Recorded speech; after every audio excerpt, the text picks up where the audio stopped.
Ken Laird and Guy Junker here on Trib Live Radio, and the University of Pittsburgh men's basketball team, big announcement here in the last few days, Guy. They have brought back an old friend and one of the real builders of the Highland-Dixon era. Barry Rohrssen is coming back to town as an assistant coach. Great news. One of the more popular guys, I think, that's come through Pittsburgh because of his personality. No doubt about it. And Barry joins us now here on the phone lines. How you doing, Barry? Well, I'm doing great. Good morning, Guy and Ken. First of all, we got to get to the nickname Slice. Julius Page did a show with us here for about a year plus, and he told us your nickname was Slice, and I guess everybody has said that. But where did that come from? And is it stuck? Do people still call you that?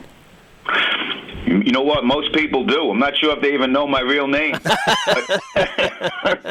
But more often than that, it affectionately was given by somebody right out here in Pittsburgh a while ago, a gentleman by the name of Howard Garfinkel. Oh, and for anybody who's maybe unfamiliar with his name, he was the co-founder and ran the five-star basketball camp, that legendary five-star basketball camp for all those years, and wound up working out there as a counselor. And, being from New York, and we got all those, cracks in the courts and half-moon backboards, not being a real good shooter, playing outside in the wind, used to just kind of, drive and slice to the basket. And Mr. Garfinkel wound up calling me Slice back then, and, with all those people in the basketball community, it just wound up sticking. Sounds like a good name. Well, everybody's glad to have Slice back that I hear from. How happy are you to be back at Pitt?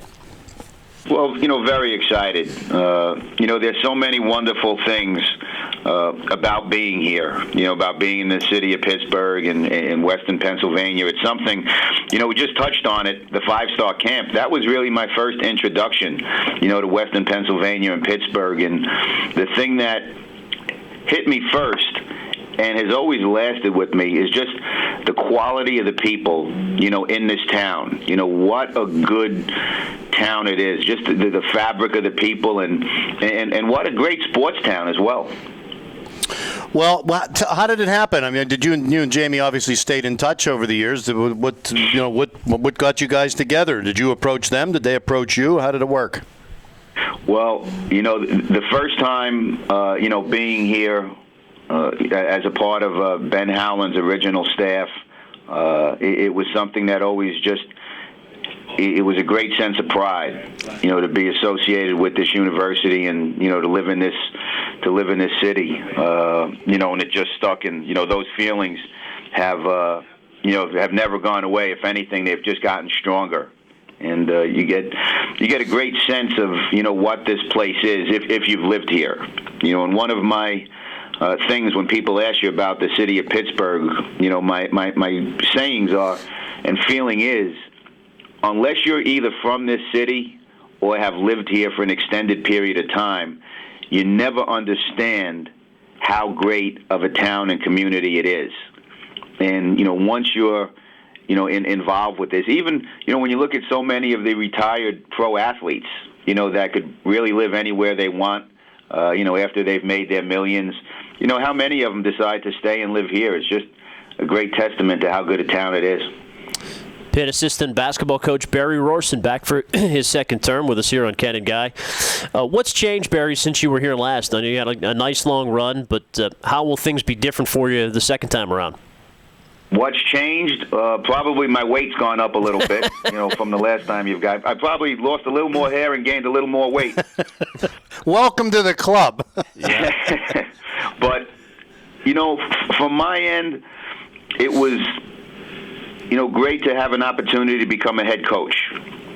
And that's what the, success of some of those early years that we had here in Pittsburgh kind of afforded me, an opportunity to get that. And, you do that is because you coach very good players. I mean, those are the ones that are out on the court and, put their sweat out there and do the work. And we were fortunate to have some very good players, outstanding coaches and staff, Ben Howland, being the guy that brought myself here, and then Jamie Dixon, after that, and being a member of his staff. It was, such a valuable learning experience. And then it provided me an opportunity to go out there and be a head coach for, a good number of years. And then that led to another opportunity of having me hired by an NBA franchise. And, they had me with their developmental league team. And, you're coaching a lot of,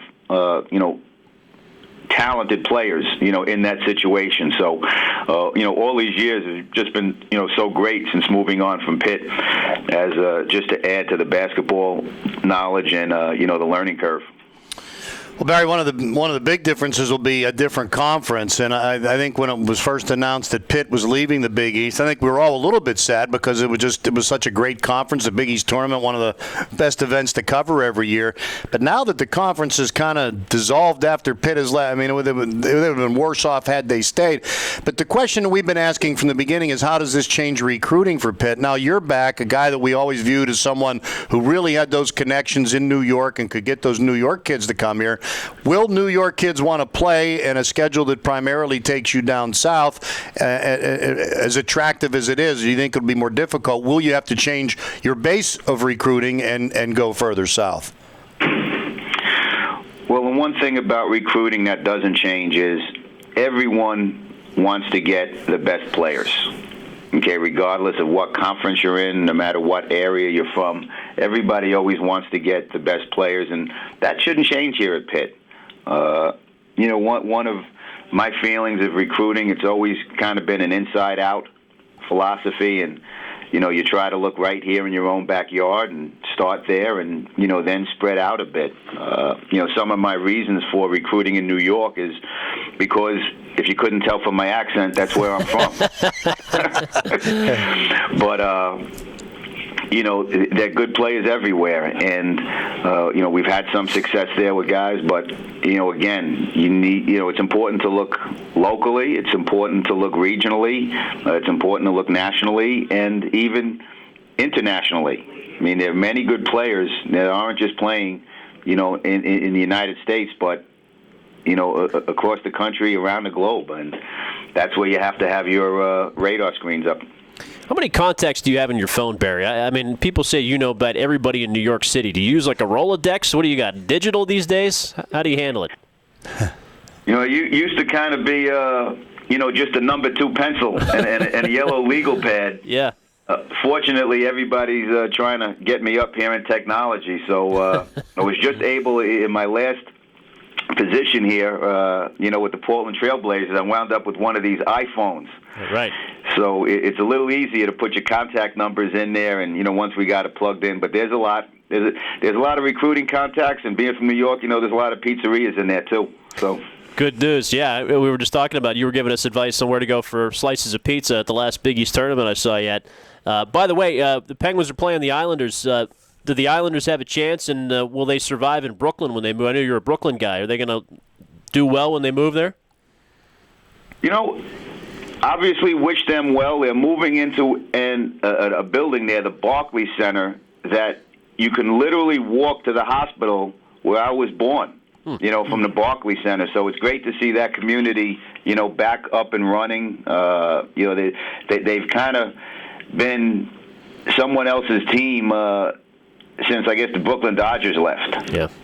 And now that they have something to call their own, and speaking of the Dodgers, did you see the movie 42? Any of you guys see the movie 42? Yeah, we both did. Yep. Yeah, well, thought it was an outstanding movie, but kind of took exception to the fact whenever they wanted to trade a player that they sent them to Pittsburgh, and they kind of didn't do it in a glowing light. Kind of took exception to that. I did too, because love the city of Pittsburgh, and that movie depicts it as something that it shouldn't be. Right, and it got obviously in the theaters here. It caused a murmur, Barry. But in the 50s, the Pirates were terrible, but in the 40s, it wouldn't have been a bad place to be traded to. Yeah. Well, hey, Barry, I know you're a big Tesaro's fan. Speaking of slices of pizza, but you still heading over there for some food these days? Where are your stops? Absolutely. Lunch today. Okay. Lunch today. Not sure what time you guys are finishing up the show, but head on over, huh? Head on over. We'll see you in Bloomfield. Hey, Barry, appreciate you coming on the show. Good luck, and congrats on coming back. Good to have you back, Barry. Yeah, great to have you back. Always a pleasure speaking with you guys. Thank you. Okay, Barry Rohrssen there, Pitt assistant basketball coach here. I was hoping that the Slice nickname came from pizza-related things somewhere. He got pizza in at the end. I knew he would.